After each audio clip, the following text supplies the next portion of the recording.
ನೀನೆಂತದೊಂದು ಅರಸಿಗಳಾಗಿ ಮಾತನಾಡುದು ಒರೆಸಿಕೊಳ್ಳಿ ಅಂತ ಒರೆಸುವುದಪ್ಪ ಅದು ರಸಿಕತೆಗೆ ಹೇತು ಅಲ್ಲ.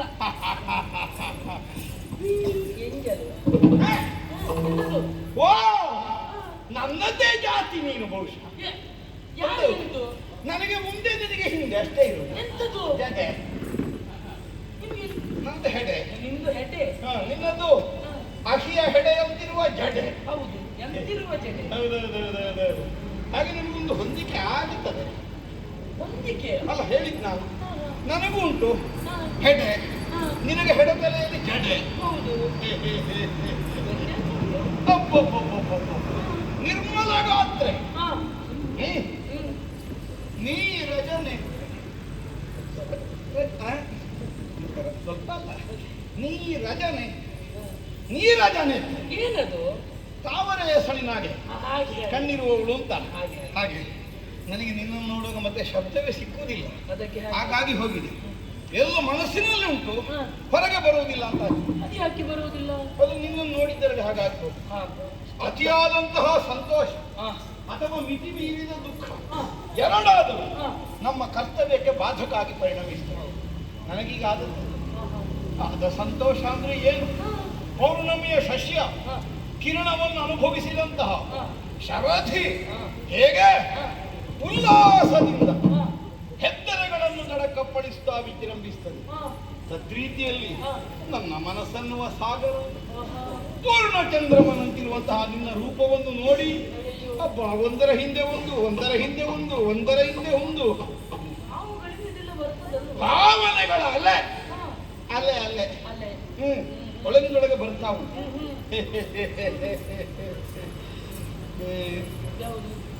ಏನು ಆಚೀಚೆ ನೋಡುವುದೇನು? ಯಾರನ್ನು ಹುಡುಕುವುದು? ನಿನ್ನೊಟ್ಟಿಗೆ ಬಂದವರನ್ನು ಹುಡುಕುವುದು. ನನ್ನೊಟ್ಟಿಗೆ ಒಟ್ಟಿಗೆ ಬಂದವರನ್ನು ನನ್ನ ಒಟ್ಟಿಗೆ ಬರುವಾಗ ಯಾರಿಲ್ಲ, ಹೋಗುವಾಗ ಮಾತ್ರ ಕರ್ಕೊಂಡು ಹೋಗುದು. ಹೌದು. ಈಗ ನಿನ್ನೊಟ್ಟಿಗೆ ಬಂದವರು ಯಾರಾದ್ರೂ ಇದ್ದಾರೋ ನೋಡಿ. ಯಾಕೆ ಅಲ್ಲ ಯಾರು ಕಾಣಿಸುವುದಿಲ್ಲ. ಅದರ ಅರ್ಥ ಏನು? ಒಂಟಿಯಾಗಿ ಇದ್ದೀಯ. ಆಹಾ ಈಗ ಅರ್ಥ ಆಯ್ತು. ಏನು? ಬಹುಶಃ ನಿನಗೂ ನನಗೂ ರೋಗ ಒಂದೇ. ನನಗೆ ರೋಗ ಇಲ್ಲ. ಅಲ್ಲಲ್ಲ ರೋಗ ಅಂತ ನನಗೂ ಇಲ್ಲ. ಹಾಗಲ್ಲ, ನಮಗೆ ಬಂದ ಸಂಕಟ ಒಂದೇ ಆಗಿರ್ಬೇಕು ಅಥವಾ ನಿನಗೂ ನನಗೂ ವ್ಯಾಜ ಒಂದೇ ಆಗಿರ್ಬೇಕು. ವ್ಯಾಜ್ಯವು ನಿಮಗೆ ವ್ಯಾಜ್ಯ ವ್ಯಾಜ್ಯ ಅನ್ನೋದು ಅದನ್ನು ನಿನಗೆ ಅಲ್ಲ ನಿಮ್ಮ ವ್ಯಾಜ್ಯ ಅಂತದ್ದು ಅಲ್ಲ, ಅದನ್ನೇ ನಿನ್ನೊಂದು ಆಸಕ್ತಿಯಿಂದ ಕೇಳುವುದು. ವ್ಯಾಜ್ಯ ಅಲ್ವೋ? ಈಗ ಯಾವುದೇ ಕಾರ್ಯಕಾರಣಗಳಿಲ್ಲದೆ ವ್ಯಾಜ್ಯ ಬರುವುದಿಲ್ಲ. ಯಾರ್ಯಾದ್ರೂ ವ್ಯಾಜ್ಯ ತಗೊಂಡು ಬರ್ಲಿಂದ ಕಾಯ್ತಾ ಇದ್ದೆ. ಅಲ್ಲ ಬಂದ್ರೆ ಎಷ್ಟಾದ್ರೂ ಒಂದು ಪರಿಹರಿಸಬಹುದಲ್ಲ ಏನು ಅಂತ ಇದ್ರೆ. ನಿನಗೂ ನನಗೂ ಇರಬಹುದಾದ ವ್ಯಾಜ ಅಥವಾ ಅಪೇಕ್ಷೆ ಅಥವಾ ಸಂಕಟ ಅಥವಾ ರೋಗ ಅಲ್ಲ ಹೇಳಿದ್ ನಾನು ಹಾಗೆ ಒಂದೇ ಇರಬೇಕು ಅಂತ. ನನಗೂ ಮನೆಯಲ್ಲಿದ್ದು ಬೇಸರ ಆಯ್ತು. ಮನೆಯಲ್ಲಿದ್ದು ಬೇಸರ ಆಗ್ತದ? ಮನೆ ಇರುವುದೇ ಬೇಸರ ಕಳೆಯುವುದಕ್ಕಲ್ವೋ? ಮತ್ತೆ ಅದು ಹೇಳುವುದು ಅದೀಗೆಲ್ಲ ತಿರುಗಾಡಿ ಹಬ್ಬ. ನನಗೆ ಯಾವುದೋ ಒಂದು ಸರಿಯಾದ ಮನೆ ಇಲ್ಲ ಇಷ್ಟದವರಿಗೆ, ಆದ್ರಿಂದ ನಿನಗೆ ಹಾಗೆ ಅನ್ನಿಸುವುದು. ಸರಿಯಾಗಿ ಮನೆಯಲ್ಲಿ ವಾಸ ಮಾಡಿದವರು ಈ ವಾಕ್ಯವನ್ನು ಒಪ್ಪುವುದೇ ಇರುವುದು. ಹೌದಾ? ಮತ್ತೆ ಬೇಸರ ಕಳೆಯುವುದಕ್ಕೆ ಮನೆ ಇರುವುದಲ್ಲ, ಮತ್ತೆ ಮನೆ ಇರುವುದೇ ಬೇಸರ ಪಡ್ಲಿಕ್ಕೆ. ಅದಕ್ಕೆಲ್ಲ ಹೊರಟು ಬಂದದ್ದು. ಹೌದು, ಬೇಸರ ಪಡ್ಲಿಕ್ಕೆ ಮನೆ ಇರುವುದು. ಮನೆಯಲ್ಲಿ ಇದ್ರೆ ಯಾವಾಗಲೂ ಬೇಸರ ತಪ್ಪುವುದೇ ಇಲ್ಲ. ಒಂದಲ್ಲದಿದ್ರೆ ಒಂದು ಸಮಸ್ಯೆ ಆಯ್ತಾ. ವೃದ್ಧ ತಂದೆ ತಾಯಿಗಳಿದ್ರೆ ಅವರ ಸೇವೆ ಮಾಡಬೇಕು. ಕೈ ಹಿಡಿದ ಹೆಂಡತಿ ಇದ್ರೆ ಅವಳ ಇಷ್ಟಕ್ಕೆ ಬೇಕಾದ ಹಾಗೆ. ಹುಟ್ಟಿದಂತಹ ಮಕ್ಕಳಿದ್ದಾರೆ ಅಂತ ಆದ್ರೆ ಅವರ ಅನುಕೂಲವನ್ನು ಕಲ್ಪಿಸಿಕೊಡ್ಬೇಕು. ಅಂತೂ ಸಮಸ್ಯೆ ಸಮಸ್ಯೆ ಸಮಸ್ಯೆ ಅದನ್ನೆಲ್ಲ ಬಿಟ್ಟು ಹೋಗಬಹುದಲ್ಲ. ಅದಕ್ಕಾಗಿ ಅಲ್ಲ ಹೊರಗೆ ಬಂದದ್ದು. ಅದನ್ನು ಬಿಟ್ಟು ಬಂದದ್ದ? ಬಿಟ್ಟು ಅಂದ್ರೆ ಬೇಡ ಅಂತಲ್ಲ, ತಾತ್ಕಾಲಿಕವ. ಹೌದು, ಸ್ವಲ್ಪ ಕಾಲದು ವಿಶ್ರಾಂತಿ. ವಿಶ್ರಾಂತಿ ಇದ್ರೆ ಏನು? ಕೆಲವರು ಹೇಳ್ತಾರೆ ಏನೋ ಮಾಡದೇ ಇರುವುದೇ ವಿಶ್ರಾಂತಿ, ಸುಮ್ಮನೆ ಕುಳಿತುಕೊಳ್ಳುವುದು. ನಾವು ಹಾಗೆ ಹೇಳುವುದಿಲ್ಲ. ಮತ್ತೆ ದಿನ ಮಾಡುವುದಕ್ಕಿಂತ ಹೊರತಾದದ್ದು ಬೇರೆ ಏನು ಮಾಡಿದ್ರು ಅದು ವಿಶ್ರಾಂತಿ. ಅದರ ಏಕತಾನತೆ ತಪ್ಪಿ ಹೋಗ್ಲಿ. ಹಾಗಾಗಿ ಹೆಂಡತಿಯನ್ನು ಮಕ್ಕಳನ್ನು ಸಾಕಿ ಸಾಕಿ ಸಾಕಿ ಸಾಕಿ ಸಾಕಾಗಿ ಹೋಯ್ತು. ಅದೇನು ಸಾಕಾಗಿ ಹೋದ? ಅಲ್ಲ ಒಂದೇ ಕೆಲಸ ಅಲ್ವಾ, ಅದೇ ಅಲ್ವಾ. ಅದರಲ್ಲಿ ಸ್ವಲ್ಪ ಬದಲಾವಣೆ ಬೇಕು ಅಂತಾದ್ರೆ ಒಂದು ನಿರ್ಣಯ ಮಾಡಿದೆ. ಇನ್ನು ಹಳೆ ಹೆಂಡತಿಯನ್ನೇ ಸಾಕುತ್ತಾ ಇರುವುದಲ್ಲ, ಮತ್ತೆ ಹೊಸ ಹೆಂಡತಿಯನ್ನು ಸಾಕುವುದಲ್ಲ. ಅಲ್ಲ ಯಾರ್ಯಾರ ಹೆಂಡತಿಯನ್ನು ಸಾಕುವುದಿಲ್ಲ. ಅಲ್ಲ ಯಾರ್ಯಾರ ಹೆಂಡತಿ ಆದ್ರೂ ಸಾಕು ಸಾಕು. ಅದೇ ಅದು ಬೇಡ, ಸಾಕದಲ್ಲ. ಯಾರ್ಯಾರ ಹೆಂಡತಿ ಆದರೂ ಸಾಕು ಸಾಕು, ಅದನ್ನು ಬಿಟ್ಟು ಬಿಡಬೇಡ. ಆ ಉದ್ದೇಶ ನಮಗುಂಟು. ಅದಿರಲಿ. ಹಳೆ ಹೆಂಡತಿಯನ್ನು ಸಾಕುವುದು ಅಂದ್ರೆ ಹೆಂಡತಿ ಹಳತು ಅಂತ ಅರ್ಥ ಅಲ್ಲ. ಮತ್ತೆ ಹೆಂಡತಿಯನ್ನು ಸಾಕುವ ಹಳೆ ಕಾಯಕ ಉಂಟಲ್ಲ, ಹಾ ಹಾ ಶಬ್ದ ಹಿಂದೆ ಮುಂದೆ ಹೌದು. ಹೆಂಡತಿಯನ್ನು ಸಾಕುವ ಹಳೆ ಕಾಯಕವನ್ನು ಬಿಟ್ಟು ಇನ್ಯಾರಾದ್ರೂ ಹೊಸಬರು ಸಿಕ್ಕಿದ್ರೆ ಸಾಕುವ ಸಾಕುವ ಸಾಕುವ. ನಿಮ್ಮಲ್ಲಿ ಅಷ್ಟೊಂದು ಶ್ರೀಮಂತಿಗೆ ಹೆಚ್ಚಾಗಿ ಹೋಯಿತು, ವ್ಯಯ ಮಾಡುವುದಕ್ಕೆ ಧನ ಅಧಿಕವಾಗಿ ಹೋಯಿತು, ಈಗ ದಾನ ಮಾಡುವಂತಹ ಬುದ್ಧಿ ಒದಗಿ ಬಂದಿತ್ತು. ನನ್ನನ್ನು ಏನಂತ ಭಾವಿಸಿದ್ದೀನಿ? ಏನು ಏನು ಕೊಟ್ಟು ಇಲ್ಲಿ ಹೆಗ್ಗಣ ತಿಂದು ಬದುಕುವಂತ ಒಂದು ಸಾಮಾನ್ಯ ಹಾವು ಅಂತ ಭಾವಿಸಿದ್ದೀನಿ. ಅಲ್ವಾ? ಏನು ಒಳ್ಳೆಯದು. ಫಣಿರಾಜ ಅಯ್ಯೋ, ಒಳ್ಳೆಯದು. ಸಾಲ ತಕೋಪ ಅಲ್ಲ, ಸಾಲ ತಕೋಪ ಅದನ್ನೇ ಆಡಿದ್ದು ನಾನು, ಅದಕ್ಕೆ ಕೇಳಿದ್ದು. ಈಗ ನೀವು ಹೋಗಿ ಹೋಗಿ ನಿಮಗೆ ಇಷ್ಟು ಸಾಲ ಬೇಕು, ನನ್ನಲ್ಲಿ ಅಧಿಕವಾಗುಂಟು, ಅದಕ್ಕೆ ಕೊಡ್ತಾ ಇದ್ದೇನೆ. ಅದಕ್ಕೆ ಸಾಲ ಪೋತಕ. ಸಾಲ ಪೋತಕ ಅದು ಇತ್ತೀಚೆಗೆ ಬಂದ ಹೆಸರು. ಅದು ಕಪೋತಕ ಅಂತ ಇತ್ತು. ಅದು ಮತ್ತೆ ಸಾಕಾಗುದಿಲ್ಲ ಅಂತ ಅದು ಯಾರೋ ಹೇಳಿದ್ರು ನನ್ನ. ಅದು ಕಪೋತಕ ಅಂದ್ರೆ 4 ಅಕ್ಷರ ಇರುವುದು. ಅದು ಆ 4 ಅಕ್ಷರ ಇದ್ರೆ ಅದು ಅಷ್ಟು ಒಳ್ಳೇದಾಗುದಿಲ್ಲ ಭವಿಷ್ಯ. ಸಮ ಸಂಖ್ಯೆ ಒಳ್ಳೆಯದು. ಸಮ ಸಂಖ್ಯೆ ಅಲ್ಲ, ಬೆಸ ಸಂಖ್ಯೆ ಬೇಕು. ಹೌದು. ಮೊದಲಿದ್ದಕ್ಕಿಂತ ಕಡಿಮೆ ಮಾಡಲಿಕ್ಕೆ ಮನಸ್ಸು ಕೇಳಿ. ಅದು ಇನ್ನೂ ಹೋಗ್ತದೆ. ಹೌದು, ಇಂಥದ್ದು ಹೋಗಬೇಕು. ಅಲ್ಲ, 4ರಿಂದ 3ಕ್ಕೆ ಇಳಿಸಲಿಕ್ಕೆ ಮನಸ್ಸು ಬರಲಿಲ್ಲ. ಹಾಗಾಗಿ 5ಕ್ಕೆ ಏರಿಸುವಾಗ ಏನು ಮಾಡುವ? ಸಾಲ ತಕೊಂಡೆ. ಈಗ ನೀವು 5ರಲ್ಲಿರುವುದು? ಸಾಲ ತಕೊಂಡೆ. 5ಕ್ಕೆ ಏರಿಸಲಿಕ್ಕೆ ಏನು ಮಾಡುವುದು? ಸಾಲ ತಕೊಂಡೆ. ಸಾಲ ಅಂದ್ರೆ ಯಾರ ಹತ್ರ ಋಣ ತಕೊಂಡದ್ದಲ್ಲ, ಸಾಲ ಅನ್ನುವ ಶಬ್ದವನ್ನು ತಕೊಂಡೆ ಅಂತ. ನೀವು ಸಾಲ ಮಾಡಿದಕ್ಕೆ ನಮಗೆ ಸಾಲ ಬೋತಕ್ಕಂತಲ್ಲ, ಅಥವಾ ಸಾಲ ಕೊಡುವುದಕ್ಕೂ ಸಾಲ ಬೋತಕ್ಕಂತಲ್ಲ. ಸಾಲವನ್ನು ಮೊದಲಿಗೆ ತಕೊಂಡ, ಕೊನೆಗೆ ಕಾಬಿಟ್ಟೆ. ಕಾಬಿಟ್ಟು ಕಾಲು ಬಿಟ್ಟು ಅಲ್ಲ, ಹಾಗಲ್ಲ. ಇದು ನೇಗಂದ್ರೆ ಇದರಲ್ಲಿ ಉಂಟು ಸಾಲ ಪೋತಕ. ಸಾಲದಿಂದ ನಂತರದ ಮಧ್ಯದ ಕಾಬಿಟ್ಟೆ ಅಂತ. ಹಾಗೆ ಸಾಲಕ್ಕ ಪೋತಕ ಇಲ್ಲ, ಸಾಲ ಪೋಷಕ. ಸಾಲ ಪೋಷಕ. ಈಗ 5ಕ್ಕೆ ನಿಲ್ಲಿಸಿ. ನೀವು 5ರಲ್ಲಿ ಇರ್ಬೇಕು. ಪಂಚಮಂ ಕಾರ್ಯ ಸಿದ್ಧಿ. ಹಾಗೆ ಈಗ ಸುದ್ದಿ ನಿಜ ಅಂತ ಗೊತ್ತಾಗ್ತದೆ ನನಗೆ. ಹೌದಾ? ನೀನು ಬಂದಿಯಲ್ಲ, ಇದು ಅಲ್ಲ, ನೀನು ಒಬ್ಬಳೇ ಇದ್ದಿ. ಹೌದು. ನಾನು ಈಗ ಒಬ್ಬನೇ ಇದ್ದೇನೆ. ಹೌದು. ನಾವು ನೀನೊಬ್ಬಳು ನಾನೊಬ್ಬ ಅಂತ ಬೇರೆ ಬೇರೆ ಇರುವುದಕ್ಕಿಂತ ಒಂದೇ ಆದ್ರೆ ಏನು? ಅದು ಹೇಗೆ? ಏನಾಗಲಿ, ನಾವಿಬ್ಬರು ಒಂದು ಶಬ್ದ ಅಂತ ಹೇಳುವುದಲ್ಲ. ಹೌದೌದು, ನಾವಿಬ್ಬರು ಒಂದು ಶಬ್ದದಿಂದ ಮಾತ್ರ ಅಲ್ಲ, ಮತ್ತೆ ವ್ಯವಹಾರದಿಂದ. ಹೇಗೆ? ನೀನು ನಾನು ಒಂದಾಗುವುದಪ್ಪ. ಯಾರು? ನಾನು? ನೀವು? ಏನು ಮಾತಾಡ್ತೀರಿ ಇದು?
ಅಪರಿಚಿತರು ನಾವೆನ್ನುವುದು ಸತ್ಯ. ಅಪರಿಚಿತರು ಅಂತ ಕೂದ್ರೆ ಮತ್ತೆ ಪರಿಚಯ ಆಗುದು ಯಾವಾಗ? ಅಲ್ಲ, ಈಗ ಪರಿಚಯ ಆಯ್ತು ಸರಿ. ಹುಟ್ಟುತ್ತಾ ಎಲ್ಲರೂ ಅಪರಿಚಿತರೇ. ಹೌದು.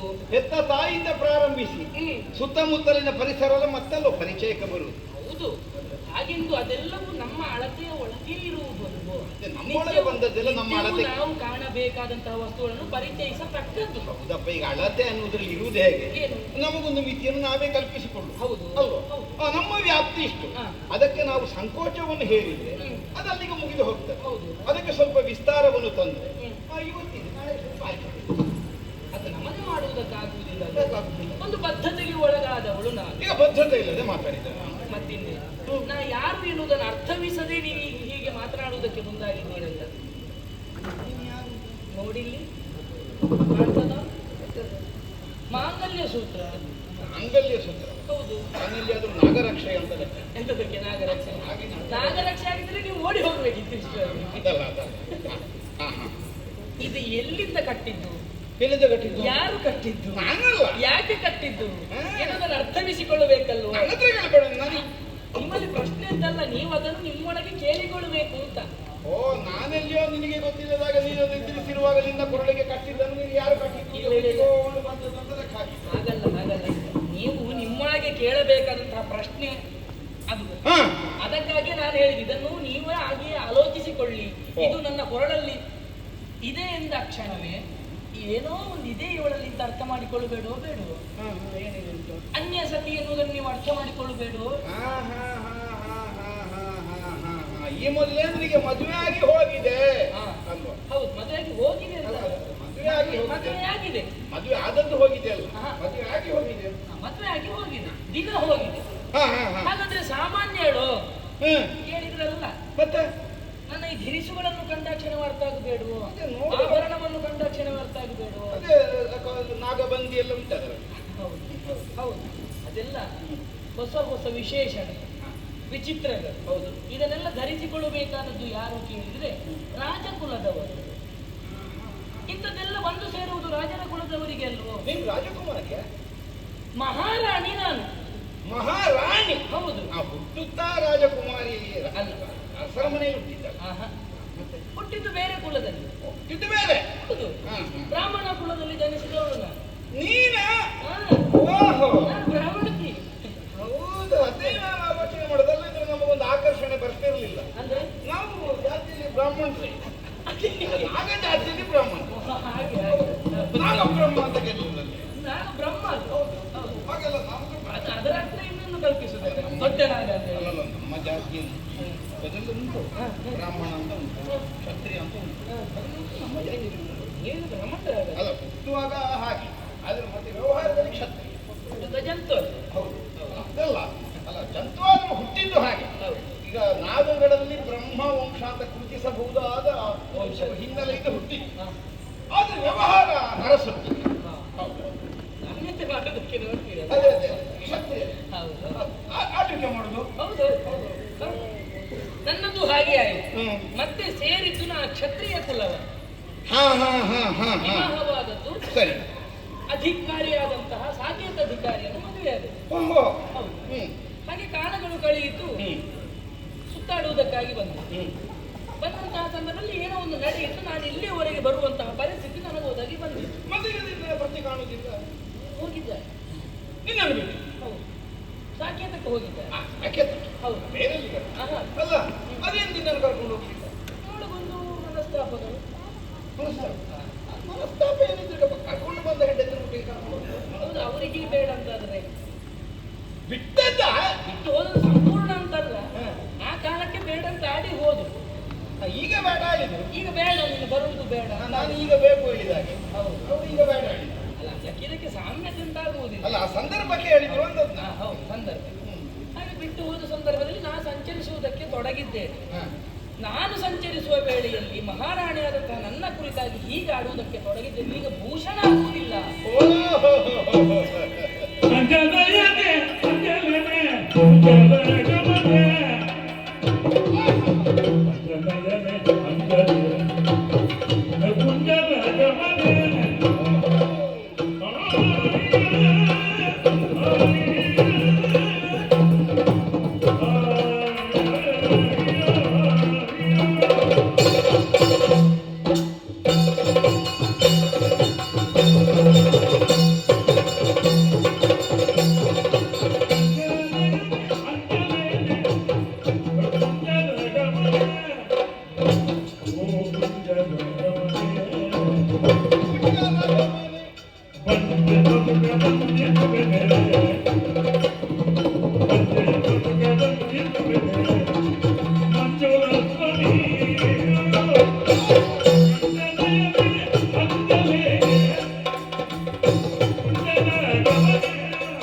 you.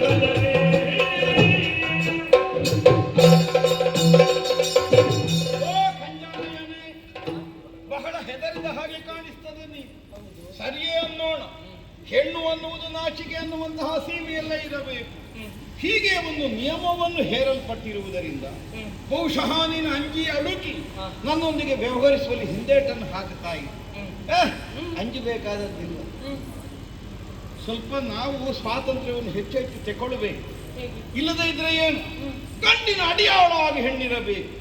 ಈ ಭಾವದಿಂದಲೇ ನಿನ್ನ ನಾಡಬೇಕಾದವ, ನಿನ್ನ ಕೈ ಹಿಡಿದವ, ನಿನ್ನ ಈ ಕಾಲದಲ್ಲಿ ತನಗಾಗುವುದಿಲ್ಲ ಅನ್ನುವಂತಹ ಭಾವದಿಂದ ತಿರಸ್ಕರಿಸಿ ಹೋಗಿದ್ದಾರೆ. ಅದಕ್ಕೆ ಸರಿಯಾದ ಪಾಠ ಹೇಗೆ ಕೇಳಿದೆ?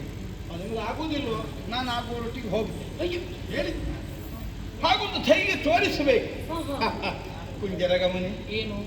ಕುಂಜರ ಗಮನೆ ಕೇವಲ ನಿಧಾನವಾದ ನಡಿಗೆ ಉಳ್ಳವಳು ಅನ್ನುವಂತಹ ಕಾರಣಕ್ಕಲ್ಲ ಹೆಣ್ಣನ್ನು ಆ ವಿಷಯದಲ್ಲಿ ಹೇಳುವುದು. ಮತ್ತೆ ತನಗಾಗಿ ತಾನೊಂದು ದಾರಿಯನ್ನು ಸಿದ್ಧಪಡಿಸಿಕೊಂಡು ಹೋಗಬಲ್ಲಂತಹ ಒಂದು ಅರ್ಹತೆಯನ್ನು ಹೆಣ್ಣಿನಲ್ಲಿ ಗುರುತಿಸಿ ಆ ಗಜಗಮನೆಯನ್ನು ಆಗಿ ಹೇಳುವುದು.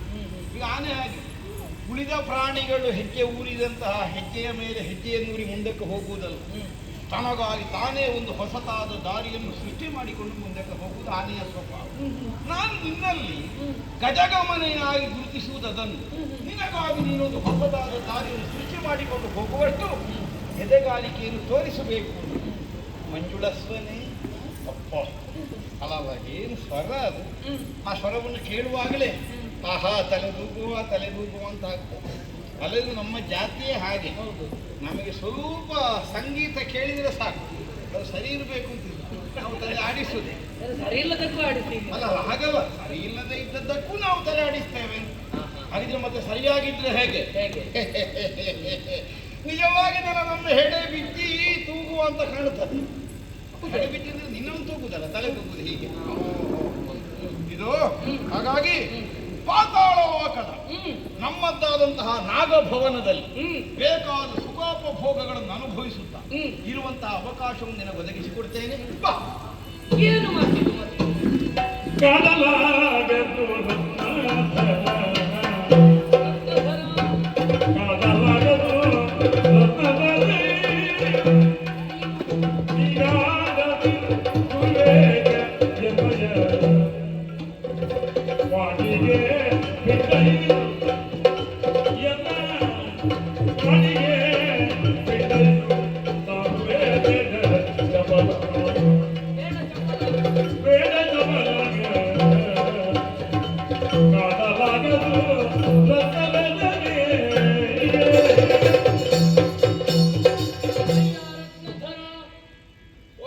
ರತ್ನಧರ ನೀನು. ರತ್ನವನ್ನು ಧರಿಸಿದ ಕಾರಣಕ್ಕಾಗಿ ರತ್ನಧರ, ಅದು ಸಾಮಾನ್ಯವಾದದ್ದೇ ಹೇಳುವುದು. ರತ್ನ ಇರುವವರೆಲ್ಲ ರತ್ನಧರರಲ್ಲ, ನಾವು ರತ್ನವನ್ನು ಧರಿಸಿರುವ. ಹೌದು, ರತ್ನಾಕಾರ. ಹೌದು, ನಿಮ್ಮದು ಹಾಗಲ್ಲ, ವಿಶೇಷವಾಗಿ ನಿಮ್ಮದು ನಿಕ್ಷೇಪಿಸಲ್ಪಟ್ಟಿದೆ. ನಾಗಮಣಿ. ಹೌದು, ಎಂತಹ ಬೆಲೆ ಅದಕ್ಕೆ! ಪ್ರಪಂಚದಲ್ಲಿ ಎಂತಹ ಬೆಲೆ ಕಟ್ಟುತ್ತಾರೆ ಅಂತ ಆಡುವುದು. ಬೆಲೆ ಕಟ್ಟುವುದಕ್ಕಾಗದೇ ಇದ್ದದ್ದು. ಹೌದು, ಅಂದ್ರೆ ಹಾಗೆ ಆಡಿದ್ದಲ್ಲ, ಅದಕ್ಕಷ್ಟು ಮಹತ್ವದ ಸ್ಥಾನವನ್ನು ಕೊಟ್ಟಿದ್ದಾರೆ. ಅಯ್ಯೋ, ಅದು ಅಷ್ಟು ಸುಲಭವಾಗಿ ಸಿಗುವುದಕ್ಕೆ ಸಾಧ್ಯವಿಲ್ಲ. ಹಾಗಿರುವಾಗ ನೀನು ಅದನ್ನು ಧರಿಸಿದೆ ಎಂದ ಕ್ಷಣವೇ ನಿನ್ನಲ್ಲಿ ಅದು ವಿವೇಕವನ್ನು ಜಾಗೃತವಾಗಿರುತ್ತದಲ್ಲ. ಅದಕ್ಕೆಲ್ಲೂ ಇದೆ ನಿನ್ನ ಸುವಿವೇಕದಿಂದಲೇ ವರ್ತಿಸಬೇಕಲ್ಲ. ಮತ್ತೆ ಈಗ ವಿವೇಕ ಅಂತ ನೀನು ಹೇಳಿದ್ದೆ, ನಾನು ಒಪ್ಪಬೇಕಲ್ಲ ಆ ವಿಷಯವನ್ನು. ನೀನು ಒಪ್ಪಬೇಕು ಅಂತಲೂ ನಾನು ಹೇಳಿದ್ದು. ನನ್ನ ಮನಸ್ಸು ಬೇಕಲ್ಲ, ಮಾಡಬೇಕಲ್ಲ. ಮಾಡುವುದಕ್ಕೆ ನನಗೆ ಮನಸ್ಸಿಲ್ಲವಲ್ಲ. ಅದು ಇಲ್ಲದೇ ಇದ್ದದಕ್ಕೆಲ್ಲ ಮಾಡುವುದು, ಮತ್ತೆ ಇದ್ರೆ ಮಾಡಿ. ಅದಾಗ ಕೂಡದು ಅಂತ ಆಡುವುದಲ್ಲ. ಅದೇ ಆಗ ಕೂಡುದು. ನಾ ಇನ್ನೊಬ್ಬರ ಪತ್ನಿ ಇದ್ದೇನೆ, ಅದನ್ನು ಮರೆತು ಬಿಡು ನೀನು. ಮರೆತು ಬಿಡುವುದಕ್ಕೆ ಅವನಿಗೆ ಹೆಂಡತಿ ಬೇಡ ಅಂತ ಕಂಡಿದೆ, ಯಾರೋ ನಿನ್ನ ಕೈ ಹಿಡಿದವನು, ಅದಕ್ಕೆ ಬಿಟ್ಟು ಹೋಗಿದ್ದಾರೆ. ಅವರು ಬಿಟ್ಟು ಹೋಗಿದ್ದಾರೆ ಎಂಬಲ್ಲಿಗೆ ಎಲ್ಲವೂ ಶಾಶ್ವತವಾದಂತಹ ಪರಿಹಾರ ಅಲ್ಲವಲ್ಲ. ಏನೋ ಒಂದು ನಡೆದ ಘಟನೆ, ಅದು ಮುಂದಕ್ಕೆ ಸರಿ ಆಗಕೂಡದು ಇನ್ನೂ ಹಾಗಿಲ್ಲೂ ಅಲ್ಲ. ಆಗಬಾರ್ದು ಅಂತ ಇಲ್ಲ, ಆದೀತು ಅಂತಲೂ ಇಲ್ಲಲ್ಲ. ಆದೀತು ಅಂತಿಲ್ಲ, ಆದ್ರೆ ಆಗಬೇಕು ಅಂತ ನನ್ನ ಮನಸ್ಸು. ನಿನ್ನ ನಿರೀಕ್ಷೆ ಇರುವುದು ಹೌದು. ಇದೇ ಬೇಕು ಬೇಕು ಅಂತ ನಿನ್ನ ಹಂಬಲಿಸಿ ಕುಳಿತರೆ ನಿನ್ನ ಯೌವನ ನಿನ್ನ ಹತ್ರ ಉಳಿಯುತ್ತದ? ಕೊನೆಗೂ ಆಗದೇ ಇದ್ರೆ ನೀನು ಮುದುಕಿ ಆದವೆಲ್ಲ ಹೇಳಿದ್ ನಾನು. ಅಲ್ಲ, ಆಗುವುದು ಹೇಗಿದ್ದರೂ ಆಗಬೇಕು. ದೈವ ಸಂಕಲ್ಪ ಹೇಗುಂಟು ಅಂತ ನಮಗಾಡುವುದು. ಅಲ್ಲಿಗಾಗುವ ದೈವ ಸಂಕಲ್ಪ, ಇದಕ್ಕೂ ದೈವ ಸಂಕಲ್ಪ. ಪಾತಾಳದ ನಾಗರಾಜನೇ ಬಂದು ಕರೀತಾ ಇದ್ದಾನೆ, ಇದು ದೈವ ಸಂಕಲ್ಪ ಅಂತ ಮಾಹಿತಿ. ಅದು ದೈವ ಸಂಕಲ್ಪ ನಮಗೆ ಪ್ರೇರಣೆ ಆಗಬೇಕು. ಮನಸ್ಸಿಗೆ ಅಂತಹ ಹತ್ತಿರತೆ ಬರಬೇಕು. ಈಗ ನಿನ್ನನ್ನು ಕಂಡ ಕ್ಷಣ ನನಗೆ ಭಾವ ಬರದಿಲ್ಲ. ಬೇಡ ಅಂತ ನಿವಾರಿಸಲಿಕ್ಕೆ ದೈವ ಸಂಕಲ್ಪ ಅಂತ ಹೇಳಲಿಕ್ಕೆ ಬರ್ತದೆ. ಬೇಕು ಅನ್ನುವುದಕ್ಕೆ ದೈವ ಸಂಕಲ್ಪ ಅಂತ ಉದ್ದೀಪನವೇ ಆಗಲಿಲ್ಲ ನನ್ನಲ್ಲಿ. ಈಗ ಉದ್ದೀಪನ ಆಗದೆ ನೀನು ಹೇಳು. ನಿಮ್ಮನ್ನು ಕಾಣುವಾಗ ನನಗಂತ ಭಾವನೆ ಬರಬೇಕು. ಭಾವನೆ ಬಂದ್ರೆ ಮಾತ್ರ ಅದು. ಅಯ್ಯೋ, ಕೆಲವು ಸಲ ಭಾವನೆ ಬಂದೆ ಆಗುದು ಅಂತ ಹೇಳಲಿಕ್ಕೆ ಆಗುದಿಲ್ಲ. ಮತ್ತೆ ಈಗ ನನಗೂ ಮದುವೆ ಎಲ್ಲ ಆಗಿದೆ. ಆಗಿದ್ದರು ಕೂಡ ಮತ್ತಿನ್ನೇನು ಇದಕ್ಕೆ ಚಟ್ಟ ಅಂತ ಹೇಳುವುದಲ್ಲ. ಅಲ್ಲ ಅದಕ್ಕೆಲ್ಲ ಈಗ ನಾನು ಮದುವೆ ಆದ ಹೆಣ್ಣನ್ನೇ ಕರ್ಕೊಂಡು ಹೋಗುದು. ಅದಿತ್ತದು ಅದು ಎಲ್ಲಿಗೆ ಸರಿದು ಹೋಗುವುದಪ್ಪ. ಈಗ ಅಲ್ಲದೆ ಈಗ ನೀವು ಬಿಟ್ಟಿದ್ದೀರಾ. ಈಗ ಮದುವೆ ಆಗದೆ ಇದ್ದ ಒಂದು ಹೆಣ್ಣನ್ನು ಹುಡುಕಿ ಅಲ್ಲದಿದ್ರೆ ನಾನೀಗ ಮದುವೆ ಆಗ್ತಿದ್ದೆ. ನನಗೆ ಮದುವೆ ಒಂದು ಆಗಿದೆ. ಹಾಗಾಗಿ ಇನ್ನೊಂದು ಮದುವೆ ಆಗದ ಹೆಣ್ಣೆ ಮದುವೆ ಆದವಳನ್ನ ಆಯ್ತು. ಈಗ ಮದುವೆ ಆದವರನ್ನು ಬಿಟ್ಟಿದ್ದೀರಾ. ಇಲ್ಲ ಇಲ್ಲ ಬಿಟ್ಟಿಲ್ಲ. ಇದ್ದವರ ಬಳಿಗೆ ಮತ್ತೊಬ್ಬರನ್ನು ಕರ್ಕೊಂಡು ಹೋಗುದು ಅಂತ ಅದಕ್ಕಿಂತ ಮೂರ್ಖತನ ಬೇರೆ. ಅದೇ ನೀಗ ಒಬ್ಬಳೇ ಇರಬೇಕು ಅಂತ ಉಂಟ ನಿಯಮ. ಒಬ್ಬಳಿಗಿಂತ ಎಷ್ಟು ಇರಬಹುದಪ್ಪ. ಧರ್ಮ ಪತ್ನಿಯ ಸ್ಥಾನ ಒಂದೇ ಅಲ್ವೋ. ಧರ್ಮಕ್ಕೆ ಅಲ್ಲ, ಅದು ಧರ್ಮಕ್ಕೆ ಅಯ್ಯೋ, ನೀವು ಭೋಗಿಗಳು ಹೌದಪ್ಪ, ಅದನ್ನು ಒಪ್ಪಿಕೊಳ್ಳೋಣ. ಗಾಡಿಯು ನಿಮಗೆ ಆಹಾರವಾಗಿರ್ತದೆ, ನಮಗೆ ನಿಮ್ಗೆ ಸಾಮ್ಯತೆ ಬರುವುದಿಲ್ಲಲ್ವೋ. ಅಲ್ಲ, ನೀವು ಸರ್ಪರಾಜ, ನಿಮ್ಮದು ಸರ್ಪ ಸಂತತಿ, ನಮ್ಮದು ಮಾನವ ಸಂತತಿ. ಹೇಗೆ ಎರಕಾಗುವುದು? ಮಾಡುವ ಹೇಗೆ ಆಗ್ತದೆ ಸುಮ್ಮನೆ ಈ ರೀತಿಯಾಗಿ ಕಾಡಿದ್ರೆ ಅದು ಒಳ್ಳೇದಾಗುವುದಿಲ್ಲ, ನಿಮಗದು ಲಕ್ಷಣ ಆಗುವುದಿಲ್ಲ. ನಿಮ್ಮ ದಾರಿ ನೀವು ಹೋಗಿ ಚಪ್ಪಲ ಬುದ್ಧಿಯನ್ನು ತೋರಿಸಬೇಡಿ. ನಿಮ್ಮ ದಾರಿಲಿ ಹೋಗಿ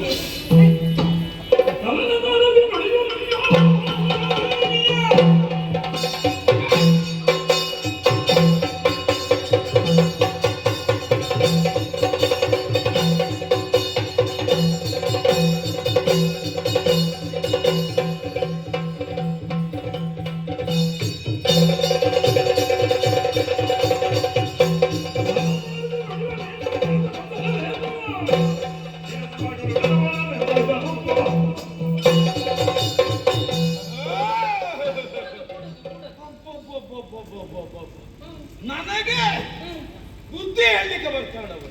ಬುದ್ಧಿ ಬೇಡ, ಬುದ್ಧಿ ಹೇಳುವುದಿಲ್ಲ. ಹಿಂದೆ ಮುಂದೆ ರಕ್ಷಣೆ ಯಾರು ಇಲ್ಲ ನಿನಗೆ. ಅದಕ್ಕೆ ಬಾನು ಹಾಗೆ ನಾನೊಂದು ಆಹ್ವಾನವನ್ನು ಕೊಟ್ಟರೆ ಒಪ್ಪಿ ಬರುವುದಕ್ಕೆ ಹೊರತಾಗಿ ಅಲ್ಲದೇ ಇದ್ದದ್ದನ್ನು ಆಡುವುದಕ್ಕೆ ಮುಂದಾಗುತ್ತೆ. ಅಯ್ಯೋ, ಈಗ ಮರ್ಯಾದೆಯಿಂದ ಬಂದ್ರೆ ಸರಿ. ನೀವು ಮರ್ಯಾದೆ ಉಳಿಸಿಕೊಳ್ಳಿ, ಮರ್ಯಾದೆ ಇರುವವರಂತೆ ವರ್ತನೆ ಮಾಡಿ. ಈ ರೀತಿಯಾಗಿ ಮಾಡಕೂಡದು. ಮರ್ಯಾದೆಯಿಂದ ನೀನಾಗಿ ಬಂದರೆ ಸರಿ. ಇಲ್ಲ, ನಾ ಬರುವುದಿಲ್ಲ. ಇಲ್ಲದೇ ಇದ್ರೆ ನನ್ನೊಂದಿಗೆ ಪಾತಾಳ ಲೋಕಕ್ಕೆ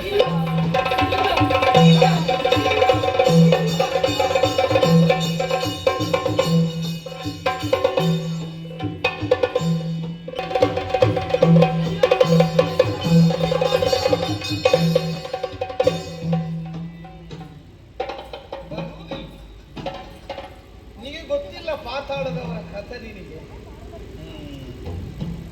ಅಲ್ಲ, ಇಲ್ಲಿಗೆ ಎಳ್ಕೊಂಡು ಬಂದದ್ದು ಬಲವಂತದಿಂದ ಹೌದು, ಹಾಗೆಂದು ಒಡಗೂಡುವುದು ಬಲವಂತದಿಂದ ಒಳ್ಳೆಯದಾಗ್ತದೆ. ಅದು ಗಂಡು ಹೆಣ್ಣುಗಳು ಪರಸ್ಪರ ಅನುರಾಗದಿಂದ ಉಂಟಾಗುವುದು.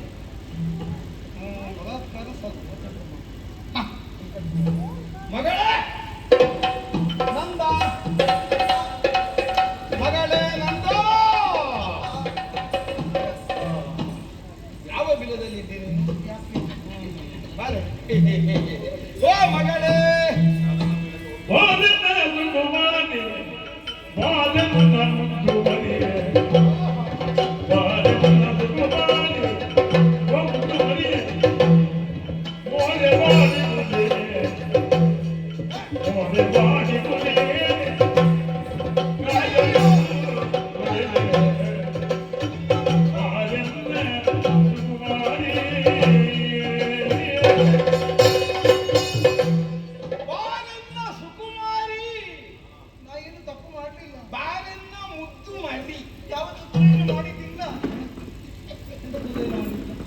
ಮಗಳೇ ನಂದ, ಮಗಳೇ ನಂದ.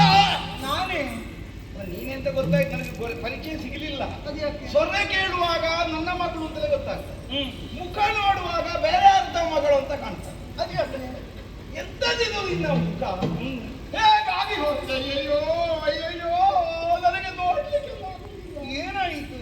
ಎಂತದ್ದು ನಿನ್ನ ಪರಿಚಯ ಸಿಗುವುದಿಲ್ಲ ಅಂದ್ರೆ ಕೆನ್ನೆ ಪಾತಾಳಕ್ಕೆ ಹೋಗಿದಲ್ಲ. ಮಾತಾಡೋದಲ್ಲಿ ಇದ್ದೇವೆ ಮತ್ತೆ. ಹೌದು, ಕಣ್ಣು ಆಕಾಶ ನೋಡ್ತದೆ, ಮುಖದಲ್ಲಿ ಬೆಳಕೇ ಇಲ್ಲ, ಕಂದಿದೆ ಹೋಗಿದೆ ನಿನ್ನ ಮುಖ.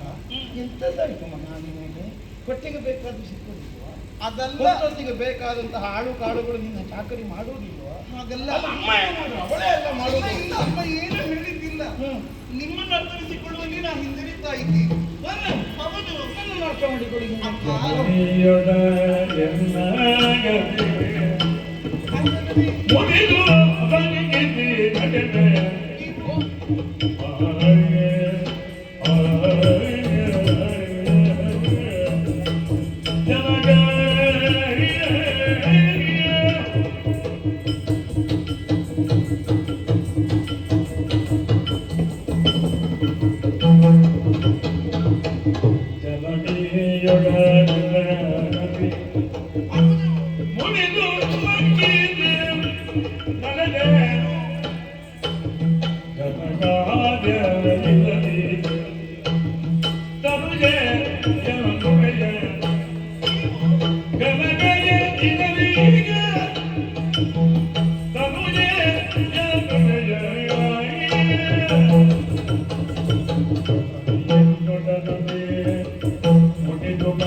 ಅಪ್ಪ, ನಿಮ್ಮನ್ನು ಅರ್ಥ ಮಾಡಿಕೊಳ್ಳುವುದೇ ನನಗೆ ತಿಳಿಯದೇ ಹೋಯಿತು. ಹೌದೇ? ಮತ್ತೇನಪ್ಪ? ಏನು ಒಗಟಿನ ಉಪಾಧಿಯಲ್ಲಿ ಆಗಿದ್ದೇನೆ ನಾನು? ಹಾಗಲ್ಲ, ಮತ್ತೆ ಒಂದು ಸ್ವಲ್ಪ ಹೊತ್ತಿನ ಹಿಂದೆ ಯಾವುದೋ ಒಂದು ಲೆಕ್ಕ ತಪ್ಪಿದೆ ಎಂಬುದಾಗಿ ಅಮ್ಮನಿಗೆ ಬೈತಾ ಇದ್ದಿಲ್ವಾ ನೀವು? ಅದು ಅವಳು ಲೆಕ್ಕ ತಪ್ಪಿ ದಿವಸ ತುಂಬಾ ಇತ್ತು. ಆ ನನಗೆ ಬೈತಾ ಇದ್ದಿಲ್ವಾ? ನಿನಗೆ ಬೈದದ್ದು ನೀನು, ಮತ್ತೆ ನೀನು ಅಮ್ಮನಿಗೆ ಅನುಕೂಲವಾಗಿ ಮಾತಾಡಿದ್ದಕ್ಕೆ ನಿನಗೆ ಬೈದದ್ದು. ಮೊನ್ನೊಮ್ಮೆ ಯಾವುದೋ ಒಂದು ಘನಕಾರ್ಯಕ್ಕೆ ಹೊರಟಿದ್ದೇನೆ ಎಂಬುದಾಗಿ ಹೇಳುತ್ತಾ ಇದ್ರಿ. ಹೇಳುವ ಮೊದಲು ಹಾಗೆ ನಿಂದಿಸಿ ಹೋಗುತ್ತಾ ಇದ್ದೀರಿ. ಅದೇ ಮತ್ತೆ ಒಳ್ಳೆ ಕೆಲಸಕ್ಕೆಲ್ಲ ಹೊರಡುವಾಗ ಆಡುಗಳು ಅಡ್ಡಾಡುವುದು. ಏನಾಡಿದ್ರವರು? ಅವರ ಆದಿತ್ಯ ನಿಮಗೆ ಕೇಳಲೇ ಇಲ್ಲ. ಒಳಿತನ್ನಾಡಿದ್ರು ಕೂಡ ಕೆಡುಕು ಎಂಬುದಾಗಿ ಭಾವಿಸಿಕೊಂಡು ಬೈತಾ ಇದ್ದೀರಿ, ನಿಂದಿಸುತ್ತಾ ಇದ್ದೀರಿ. ಆದ್ರೆ ಈಗ ಹಾಗಲ್ಲ. ಮಗಳೇ ಇಲ್ಲಿ ಬಾ ಎಂಬುದಾಗಿ ಬಹಳ ಪ್ರೀತಿಯಿಂದ ಕರೆದದ್ದು ಇವತ್ತೇ ಅಂತ ಅಯ್ಯೋ ಬಾರಮ್ಮ ಮಗ, ನಿನಗೆ ಬರುವುದಿಲ್ಲ ಹೇಳಿಲ್ಲ. ಎಷ್ಟು ಪ್ರೀತಿ ನನಗೆ ತಿಳಿಯಿತು. ನನಗೆ ಏನೋ ಕಾರಣವೇ ಇರಬೇಕು, ನನ್ನಿಂದೇನೋ ಕಾರ್ಯವಾಗಬೇಕು ಎಂಬುದಾಗಿ ತಿಳಿದು ಮಗಳೇ ಇದ್ದ ಬಾ ಎಂಬುದಾಗಿ ಪ್ರೀತಿಯಿಂದ ಅಕ್ಕರೆಯಿಂದ ಕರೆಯುತ್ತಾ ಇದ್ದೀನಿ. ಆಗುವಾಗ ನನಗೆ ಪ್ರೀತಿ ತೋರಿಸಲಿಕ್ಕೆ ಕಷ್ಟ ಆಗುದೆ. ಎಲ್ಲಿಯಾದ್ರೂ ನಾನು ನಿನ್ನ ಕುರಿತಾಗಿ ಹೊಂದಿರುವ ಪ್ರೀತಿಯನ್ನು ಪ್ರಕಟಿಸಿದನೋ ನೀನನ್ನು ತಪ್ಪಾಗಿ ಕಲ್ಪಿಸಿಕೊಂಡು ಅಪ್ಪನಿಗೆಂತದ್ದು ಇವತ್ತು ಪ್ರಯೋಜನ ಆಗ್ಲಿಕ್ಕೆ ಉಂಟು, ಅದಕ್ಕೆ ಬೇಕಾಗಿ ಪ್ರೀತಿ ತೋರಿಸ್ತಾರೆ. ಇದು ಬೇಡ, ನಾನು ಹೀಗೆ ಪ್ರೀತಿ ತೋರಿಸುವುದು ಬೇಡ, ಸಲುಬೆಗೆ ಕಾರಣ ಆಗುವುದು ಬೇಡ ಅನ್ನೋ ಹಾಗೆ ಗಂಭೀರವಾಗಿದ್ರು ಆ ಭಯನನ್ನ ಹತ್ರ ಪ್ರೀತಿಯೇ ತೋರಿಸುವುದಿಲ್ಲ ಅಂತ ತೋರಿಸಿದ್ದು ಉಂಟು ನೀವು. ತೋರಿಸಿಲ್ಲ. ಯಾಕೆ ಕೇಳಿದ್ರೆ ಯಾಕೆ? ನಿನಗದು ಸಲುಗೆಯಾಗಿ ಸಿಗಬಾರ್ದು ಅನ್ನೋ ಒಂದೇ ಕಾರಣಕ್ಕೆ ಮಾತ್ರ. ನಿಜವಾಗಿ ಒಳಗುಂಟು ಒಳಗುಂಟು. ಇನ್ನು ಬೈಯುವುದಿಲ್ವಾ? ಅಯ್ಯೋ ಯಾಕೆ ಬೈಯುವುದು? ನಾನು ನನಗೆ ಬೇಕಾದ ಕೆಲಸ ನೀನು ಮಾಡಿದ್ರೆ ನಾನು ಬೈತೆ. ಅಮ್ಮನಿಗೆ ಅಮ್ಮನಿಗೆ ಅವಳು ನಿನ್ನಷ್ಟು ಒಳ್ಳೆಯವಳಲ್ಲ ಅವಳು. ಅಮ್ಮ ಅದು ಎಂಥದವಳು ಸರಿ ಇಲ್ಲ ಅವಳು. ಎಂತ ಸರಿ ಇಲ್ಲ? ಅದು ಅದು ಹಳೆ ಅಮ್ಮ, ಅದು ಬೇಡ. ಅಂದ್ರೆ ಅದು ಅದು ಏನು ಮಾಡೋದು? ಕೆಲವು ಸಲ ಹಾಗಾಗ್ತದೆ. ಕೆಲವು ಇದ್ದಾಗಿರ್ತದೆ ಅದು ನಿರ್ಣಯ ಇಲ್ಲ. ಅದು ಅವಳು ಮೊದಲು ಅಲ್ಲ, ನೀನು ಹುಟ್ಟಿ ಅವಳು ಹಾಳಾಗಿದ್ದಾಳೆ ಹೇಳಿದ್ದಲ್ಲ ನಾನು. ಮತ್ತೆ ನೀನು ಹುಟ್ಟಿದ ಮೇಲೆ ಇನ್ನು ಅವಳಿಗೆ ಎಂತ ತಾಯಿತಾಯಿ ನನಗೆ ಗೊತ್ತಿಲ್ಲ. ಮೊದಲು ನನಗೆ ಇಲ್ಲವೇ ಇಲ್ಲ. ಏನಾಗಿದೆ? ಅವಳಿಗೆ ಸಂಸಾರದಲ್ಲಿ ಪ್ರೀತಿ ಇಲ್ಲ, ನನ್ನಲ್ಲಿ ಆಸ್ತಿ ಇಲ್ಲ, ಗೌರವ ಇಲ್ಲ. ಅಷ್ಟಿರುವಾಗ ಮತ್ತೆ ನನಗೂ ಬೇಸರ. ಬೈಯೋದು ಬಿಟ್ಟರೆ ಪ್ರೀತಿ ತೋರಿಸುವುದು ಇದೆಂತ ಬೇಕಲ್ಲ ನೀವು? ನೀವು ಪ್ರೀತಿ ತೋರಿಸ್ತೀರಾ ಅಮ್ಮನಿಗೆ? ಅಲ್ಲ, ಪ್ರೀತಿ ತೋರಿಸುವುದರಿಂದ ಇಲ್ಲಿಂದ ತೋರಿಸಿದ ಅಲ್ಲ, ಪ್ರೀತಿಯಿಂದ ಮಾತನಾಡಿಸುವುದಿಲ್ಲ. ಪ್ರೀತಿಯಿಂದ ಮಾತಾಡಿಸಬೇಕಾದ್ರೆ ಪ್ರೀತಿ ಹುಟ್ಟಬೇಡ್ವಾ? ಪ್ರೀತಿ ಹುಟ್ಟಬೇಕಾದ್ರೆ ಪ್ರೀತಿ ಹುಟ್ಟುವಾಗ ಅವಳು ಇರಬೇಡ್ವಾ? ಇರ್ಲಿ. ಅವಳ ಚರ್ಯೆಯ ಕಾರಣವಾಗಿ ನನಗೆ ಅವಳಲ್ಲಿ ಪ್ರೀತಿ ಇಲ್ಲ, ಪ್ರೀತಿ ಹುಟ್ಟುವುದಿಲ್ಲ. ಅಪ್ಪ, ಹೀಗೆಲ್ಲ ಮಾತು ಬರುವುದಕ್ಕೆ ಕಾರಣ ಏನು ಕಾರ್ಯ ಆಗಬೇಕು ಹೇಳ್ತೀರಾ? ಅಲ್ಲ, ಏನು ಕಾರ್ಯ ಅಲ್ಲ. ಅದಕ್ಕೆ ನನಗೆ ನಿನ್ನ ಸಂಕಟ ನೋಡಿಯೇ ಬೇಸರ ಆಗುವುದು. ಅದ್ಯಾಕೆ? ಅಲ್ಲ, ನಿನಗೆ ಪಾಪ ಉಗುಳ್ಲಿಕ್ಕಲ್ಲ ನುಂಗ್ಲಿಕ್ಕಲ್ಲ ಅಂತ ಮನಸ್ಸು ಸರಿ ಇಲ್ಲದ ತಾಯಿಯನ್ನು ತಾಯಿ ತಾಯಿ ತಾಯಿ ಹೇಳ್ತಿರ್ಬೇಕು. ಅಯ್ಯೋ, ನಾ ಪ್ರೀತಿಸ್ತೀನಮ್ಮಲ್ಲ. ಪ್ರೀತಿ ಅದು ಅನಿವಾರ್ಯ. ನಿನಗೆ ಅದು ಆಯ್ಕೆ ಗೊತ್ತಿಲ್ಲ, ಆದ್ದರಿಂದ ಹಾಗಾಗುತ್ತೆ. ಮತ್ತೆ ಇರುವುದೇ ಒಂದಾದರೆ ಮತ್ತೆ ಆಯ್ಕೆಗೆ ಅವಕಾಶ ಇದೆ. ಇರುವುದು ಒಂದಾದ್ರೆ ಅಂತ ಇಲ್ಲಲ್ಲ. ಈಗ ಅಮ್ಮ ಅಂತ ಹೌದು. ಇದ್ದಾಗ ಅಮ್ಮ ಇದ್ದಾರಲ್ಲ ನನಗೆ. ಅಲ್ಲ, ಅಮ್ಮನೇ ಇರುವುದಲ್ವಾ, ಅವಳು ಮಾತ್ರ. ಈಗ ಅದಕ್ಕಿಂತ ಒಳ್ಳೆ ಅಮ್ಮ ಇದ್ರೆ ಆ ಅಮ್ಮ ಒಳ್ಳೆದೋ ಈ ಅಮ್ಮ ಒಳ್ಳೆದೋ ಅಂತ ಗೊತ್ತಾಗ್ತದೆ. ಈಗ ಎಂತದ್ದು ಮಾತನಾಡ ಮಾಡುವುದು ನನಗೆ ತಿಳಿಯುತ್ತಾ ಇಲ್ಲ. ಅದಕ್ಕೆ ನಿನ್ನ ಸಂಕಟ ನೋಡಿ ತಡೀಲಿಕ್ಕಾಗದೆ ನೀಗೊಂದು ಅಮ್ಮನನ್ನು ಮಾಡು ಅಂತ. ಅಮ್ಮನನ್ನು ಮಾಡುವುದು ಹೊಸ ಅಮ್ಮ, ಹಳೆ ಅಮ್ಮ ಬೇಡ. ಯಾರು ಇಲ್ಲಿ ಸದುದಾಗಿಯ ಮಗಳನ್ನು ತಂದಿ ನಿಲಯ ಮುಗಿದೆಗೆದು ಯಾರಪ್ಪ? ಸದುದಾಗಿಯ ಮಗಳನ್ನು ತಂದಿ ನಿಲಯ ಮುಗಿದೆಗೆನು ಸುಬಗೆಗೆ ಆ ಸುಭಗೆಗೆ ಎನ್ನೊಳಗುರಾಗವನ್ನು ಮೊಳೆಯುವ ತಲರಿ ಮಾಡುವುದು ನೀನು ನೀನು ಮಾಡಬೇಕು. ಎನ್ನೊಳಗುರಾಗವನ್ನು ಮೊಳೆಯುವ ತಲರಿ ಮಾಡು ನೀನು ಮಗಳೇ ಮಗಳೇ, ಅಪ್ಪ ಹಾಗಾಗಿ ನನಗೆ ಒಟ್ಟು ಸಂಸಾರದಲ್ಲಿ ಸಮಸ್ಯೆ ಕಾಣಲಿಕ್ಕೆ ಪ್ರಾರಂಭ ಆಯಿತು. ನಿನ್ನಲ್ಲಿ ನನಗೆ ತುಂಬಾ ಪ್ರೀತಿ. ನಿನಗೆ ಸದಾ ಕಾಲ ಒಳಿತು ಮಾಡಬೇಕು, ನಿನ್ನನ್ನು ಮುದ್ದು ಮಾಡಬೇಕು ಅಂತ ನನಗೆ ಕಾಣು. ಆದ್ರೆ ನಿನ್ನನ್ನು ಮುದ್ದು ಮಾಡಿದ್ರೆ ನಿನ್ನ ಅಮ್ಮನಿಗೆ ಆಗುದಿಲ್ಲ ನನ್ನ ಹತ್ರ. ಅಂದ್ರೆ ಅದು ಅವಳಿಗೆ ಕಡಿಮೆ ಆಗ್ತದೆ ಅಂತ ಕಾಣು. ಅದನ್ನು ಹಾಗೆ ಅದು ಒಳ್ಳೆ ಮನಸ್ಸಿನ ಅಮ್ಮ ಅಲ್ಲ ಅವಳು. ಆದ್ದರಿಂದ ಹಾಗೆ ಕಾಣು. ಅದಕ್ಕಿಂತ ಎಂಥದ್ದು ಮಾಡುದಪ್ಪ, ಯಾವುದು ಬೇಡ ರಾಗಿಣ ಅಂತ ನಾನು ಎದ್ದು ಒಮ್ಮೆ ಭೂಲೋಕಟ್ಟು ಒಮ್ಮೆ ಹೀಗೆ ಸ್ವಲ್ಪ ಸುತ್ತಾಡಿಕೊಂಡು ಬರುವ ತಿರುಗಾಟಕ್ಕೆ ಹೊತ್ತು ಒಳ್ಳೆದಾಯ್ತು. ಯಾಕಪ್ಪ? ಅಲ್ಲ, ನಿನ್ನ ದುಃಖ ಪರಿಹಾರ ಮಾಡ್ಲಿಕ್ಕೆ ಒಂದು ಕಾಲ ಆಯ್ತು. ಏನದು? ನಿನಗೊಂದು ಹೊಸ ಅಮ್ಮನನ್ನು ಮಾಡುವ. ಅಯ್ಯ ನಾ ಹೇಳಿದ್ದ. ಅಲ್ಲ, ನೀನೇ ಹೇಳಬೇಕು ಅಂತಿಲ್ಲ, ಮತ್ತೆ ಹೇಳಿಯೇ ಗೊತ್ತಾಗುದ ನಮಗೆಲ್ಲ. ಅದಕ್ಕಾಗಿ ನಿನ್ನನ್ನು ಇದು ಕಣ್ಣನ್ನು ಕಾದ ಅನವರತದಿಂದ ಏಳಿಗೆಯಲ್ಲಿ ಸದಾ ಹಂಬಲಿಸಿ ಇರಬಹುದಾದ ಯೋಗ್ಯತೆಯನ್ನು ಹೊಂದಿದ ಒಬ್ಬಳ ಅಮ್ಮನನ್ನು ಕರ್ಕೊಂಡು ಬಂದಿದ್ದೇನೆ. ಯಾರು? ಅಯ್ಯೋ ಇದು ಯಾರು? ಅದು ನಮ್ಮ ಜಾತಿ ಅಲ್ಲ, ಮತ್ತೆ ಅಂದ್ರೆ ನಮ್ಮ ಜಾತಿ ಅಲ್ಲ, ನಾಗ ಜಾತಿ ಅಲ್ಲ ಅಂತ. ಹಾಗೆ ಭೂಲೋಕದ ಮಾನವ ಸ್ತ್ರೀ. ಭೂಲೋಕದವರಿಗೆ ನೀವು ಯಾಕೆ ಇಲ್ಲಿ ಬಂದದ್ದು? ಬಂದದ್ದು ನಾನು ತಂದದ್ದು. ನೀವು ಯಾಕೆ ಕರ್ಕೊಂಡು ಬಂದದ್ದು? ನೀವು ನಮ್ಮ ಮಾಡುವ ಅಂತ. ನನಗೆ ಇವರ ಅಮ್ಮವ. ಮತ್ತವರು ಅಲ್ಲ, ಅದು ಹಳೆ ಅಮ್ಮ, ಇದು ಹೊಸ ಅಮ್ಮ. ನಾನೀಗ ಏನು ಮಾಡಬೇಕು? ಅಲ್ಲ, ಅಮ್ಮ ಮಾಡಬೇಕು ಅವಳನ್ನು. ಅಮ್ಮ ಅಂತ ಹೇಳಿದ್ರೆ ಮತ್ತೆ ಮಾಡುವುದಿಲ್ಲ. ಅಲ್ಲ, ಅಮ್ಮ ಅಂತ ಹೇಳಲಿಕ್ಕೆ ಮಾತ್ರ ಅಮ್ಮ ಅಲ್ಲ, ಸಂಬಂಧದಲ್ಲಿ ಅಮ್ಮ ಆಗಬೇಕು. ಹಾಗಾದ್ರೆ ಸಂಬಂಧದಲ್ಲಿ ಅಮ್ಮ ಆಗಬೇಕು ಅಂತಂದ್ರೆ ನನ್ನನ್ನು ಅವಳು ಒಪ್ಪಬೇಕು. ಈಗ ಒಪ್ಪಿ ಕರೆದುಕೊಂಡು ಬಂದದ್ದಲ್ವಾ? ನಿನ್ನಲ್ಲೆಲ್ಲ ಕೇಳೋದು ನಾನು ಹಾಗೆ ಮತ್ತೆ ಮುಂದೆ ಹೋಗ್ತೇನೆ. ಹೌದಾ? ನಾನು ಅದಕ್ಕೆ ನೀನು ಇದು ಅವಳು ಬರಲಿಕ್ಕೆ ಬಂದೆ ಅಲ್ಲಿಗೆ. ಇದು ನನ್ನ ಮೇಲೆ ಅನುರಾಗ ಅವಳಿಗೆ ಉತ್ಪಾಡಿ ನೀನು ಮಾಡುದು. ನಾನು ಹೌದಾ? ನಿಮ್ಮ ಬಗ್ಗೆ ಹೇಳಿ ಹೊಗಳಿ ಹೊಗಳಿ ಹೊಗಳುದು ಅವಳು ಇದ್ದದ್ದನ್ನು ಹೇಳಿದ್ರೆ ಸಾಕು. ಅವಳ ಮನ ಪರಿವರ್ತನೆ ಮಾಡ ಮನ ಪರಿವರ್ತನೆ ಮಾಡಿ ನನ್ನನ್ನು ಒಪ್ಪುವ ಹಾಗೆ ನೀನು ಮಾಡಿದ್ರೆ ಸಾಕು. ಮಗಳೇ, ಮತ್ತೆ ನಿನಗೆ ಬೇಕಾದ್ರೆ ನಿನಗೊಬ್ಬ ನಾಗಕುಮಾರ ಮದುವೆಯ ಬೇಡ, ಮದುವೆ ಬೇಡ. ನಿಮಗೊಂದು ಮದುವೆ ಆಗಿದೆ, ನಿಮಗೆ ಇನ್ನೊಂದು ಮದುವೆ ಆದ್ಮೇಲೆ ನನಗೊಂದು ಮದುವೆಯ ಅದೊಂದು ಆಗ್ಲಿ. ಯಾಕಂದ್ರೆ ಮತ್ತೆ ನಿನಗೆ ಇನ್ನೂ ಪ್ರಾಯ ತುಂಬ ಸಣ್ಣದ್ದು, ಇನ್ನೂ ಸಮಯ ಉಂಟು. ನನಗೆ ಮತ್ತೆ ಪ್ರಾಯ ಹೆಚ್ಚಾಗ್ತದೆ, ಹಾಗೆ ಬೇಗ ಬೇಕಾಗ್ತದೆ. ಮತ್ತೆ ಅವಳಿಗೂ ಬೇಕು, ನಿನಗಿಂತ ಹೆಚ್ಚು ಪ್ರಾಯ. ಹಾಗಾದ್ರೆ ಅವಳಿಗೆ ಹೆಚ್ಚು ಪ್ರಾಯದವರಿಗೆ ಮೊದಲಾಗಬೇಕಲ್ಲ, ಹಾಗೆ ಮೊದಲು ಬೇಗ ಮಾಡಬೇಕು.